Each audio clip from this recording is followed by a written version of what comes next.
ये कहानी है एक किसान और उसके जादुई घड़े की। किसी दूर गांव में एक किसान रहता था जिसका नाम था राम। राम बहुत ही अच्छा और समझदार आदमी था। उसकी 5 एकड़ जमीन थी। वो अच्छा किसान होने के बावजूद भी उस खेत में अनाज नहीं उगा पा रहा था। बाकी किसान फसल की कटाई भी कर लेते और बीज भी बो देते, पर राम हर रोज खुदाल चलाता और चलाता, पर उसकी जमीन हमेशा बंजर ही रहती। ओहो राम, तुम हर रोज क्यों खुदाल से खोदते हो? इस जमीन ने तुम्हें आज तक दाना भी नहीं दिया। तुम्हें यह जमीन बेचकर किसी और जगह नई जमीन लेनी चाहिए। मगर भाई, ये जमीन मेरे पुरखों की है। वो इसी जमीन पर खेती किया करते थे। मैं जरूर कोई गलती कर रहा हूँ, पर मैं कोशिश करता रहूंगा। मेरी शुभकामनाएं तुम्हारे साथ हैं भाई। राम किसी भी कीमत पर अपनी जमीन नहीं बेचना चाहता था। वो कई दिन तक खाना नहीं खाता था, वो सिर्फ फल ही खाता था। राम ने हिम्मत नहीं हारी। वो हर रोज खुदाल चलाता। मैं तब तक खुदाल से जमीन खोदता रहूंगा जब तक मेरी जमीन कोई अनाज नहीं उगाती। मैं हर साल बीज बोता हूँ, आखिर ये बीज जाता कहाँ है? राम खुदाल चलाता रहा और चलाता रहा। मैं बहुत थक गया हूँ। राम ने पूरे खेत में खुदाल चलाया। दोपहर के समय आखिर उसने आराम करने का सोचा। भूखे होने के कारण राम खुदाल नहीं चला पा रहा था। वो अपना काम रोकने ही वाला था कि उसकी खुदाल जमीन में किसी चीज से टकराती है। ये क्या है? आवाज तो किसी धातु की लगती है। ओह, ये क्या है? ये तो एक बहुत बड़ा सा घड़ा है। बड़ी अजीब बात है, भला कौन ऐसे धातु का घड़ा जमीन के इतने नीचे गाड़ सकता है? ये तो हद हो गई। राम को लगा कि उसने बिना काम के वस्तु के लिए फजूल ही मेहनत की। उसने अपनी खुदाल घड़ी में फेंकी और पेड़ की छांव में जाकर बैठ गया। अब मुझे ये जमीन बेच देनी चाहिए। मैं कब तक ऐसे भूखा रहूंगा? ये बंजर जमीन मुझे कभी कुछ नहीं दे सकती। राम पेड़ की छांव में आराम से बैठकर फल खाने लगा, पर उसकी भूख के सामने फल बहुत ही कम थे। वो घंटों वहां बैठकर अपनी जमीन के बारे में सोचता और उदास हो जाता।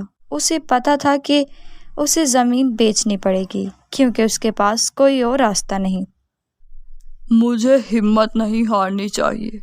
ये पुरखों की जमीन मुझे बेचनी ही होगी। मुझे अंधेरा होने से पहले घर चला जाना चाहिए। राम जैसे ही घड़े के पास अपनी खुदाल लेने गया तो वो दृश्य देखकर हैरान रह गया। ये क्या? ये यहाँ किसने रखा होगा? मैं तो सारा दिन यहीं था। राम ने देखा घड़े में 100 खुदाल थे जैसे उसके पास थे। वो समझ नहीं पा रहा था कि इनमें से उसकी खुदाल कौन सी है। ये नहीं हो सकता। क्या ये जादुई घड़ा है? हाँ, मुझे कुछ और कोशिश करनी चाहिए। राम ने वो 100 खुदाल निकाले और घड़े में एक अंगूर का दाना रखा। उसे अपनी आंखों पे यकीन नहीं हुआ। वो एक अंगूर का दाना अब 100 अंगूर के दाने बन गए थे। ये तो सचमुच जादुई घड़ा है। मुझे तो अब भी यकीन नहीं हो रहा। मैं इसे घर ले जाता हूँ। ओहो, ये तो बहुत भारी है। इसके लिए रस्सी लगेगी। राम ने रस्सी का एक छोल घड़े से बांधा और दूसरा अपनी कमर से। रास्ते में वो सोचता रहा घड़े में और क्या क्या चीज डाली जाए। सबसे पहले मैं एक अंडा रखता हूँ। वैसे ही मुझे बहुत भूख लगी है और मैं सिर्फ फल ही खाता रहा हूँ। राम ने तुरंत बाजार से अंडा लाकर उस घड़े में रख दिया और देखते ही देखते घड़ा अंडों से भर गया। राम बहुत खुश हुआ। उसने अपने लिए 2 अंडे पकाए। मैंने आज तक ऐसा स्वाद नहीं चखा, पर मैं इन बाकी 98 अंडों का क्या करूँगा? अरे, मैं इन अंडों को बेचकर पैसे कमा सकता हूँ। तब राम को समझ आया कि ये घड़ा उसे खाना खाने ही में नहीं, बल्कि उसे पैसे कमाने में भी मदद कर सकता है। सारे अंडे बेचने के बाद राम ने घड़े में कई प्रकार की वस्तु का प्रयोग किया।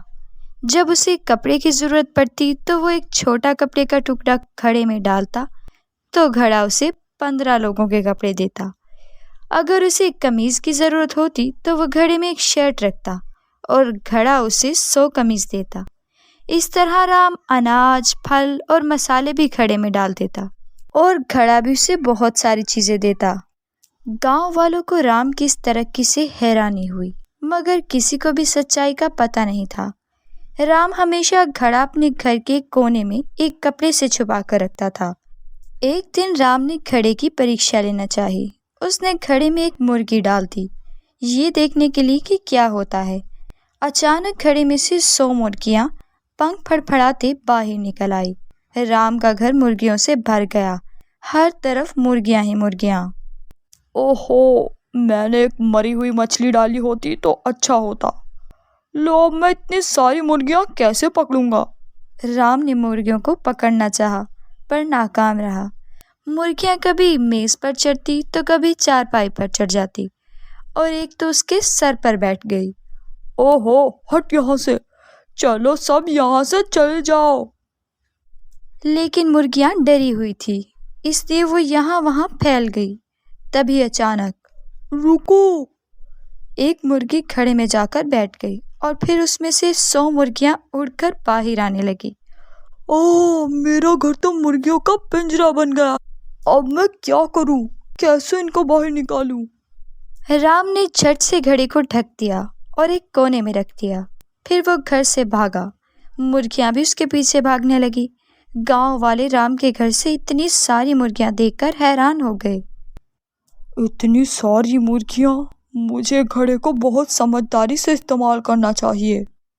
लेकिन राम को पता नहीं था कि राजा का एक सिपाही उसकी बातें सुन रहा है। उसे घड़े के बारे में जैसे ही पता चलता है तो वो तुरंत जाके राजा के पास पहुंचता है और उसे सारी कहानी बता देता है। इतनी सारी मुर्गियां, वो भी एक घड़े से, ये कैसे हो सकता है? वो जरूर कोई जादुई घड़ा होगा। तुरंत राम और उसके घड़े को यहाँ लेकर आओ, वो शाही खजाने का हिस्सा है। राम समझ गया कि राजा ने उसे घड़ा लेकर क्यों बुलाया है।